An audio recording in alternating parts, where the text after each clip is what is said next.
Hi, let's take a look at some of my more weird and wonderful tarot decks. Today I want to start with my vintage decks.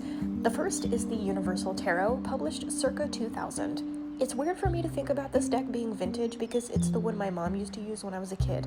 Yes, my mom used to read tarot cards. She also used to play the Ouija board with my grandmother, but that's a whole other story. I still use this deck quite a bit on the channel and in private readings. It holds up really well for its age and how frequently it's been used over the years.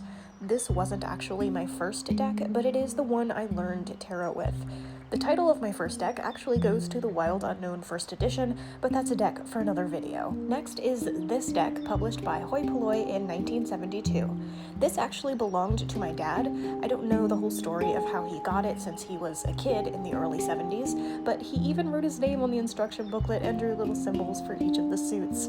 This deck obviously never got much use in its lifetime. I found it several years ago when we were cleaning out the garage at our old house. It is super interesting though. The book even has instructions for how to use the tarot to play games like Risk and Solitaire, which is a callback to tarot's beginnings as a card game. I don't use this one too often, although you can find it in a few videos on my channel.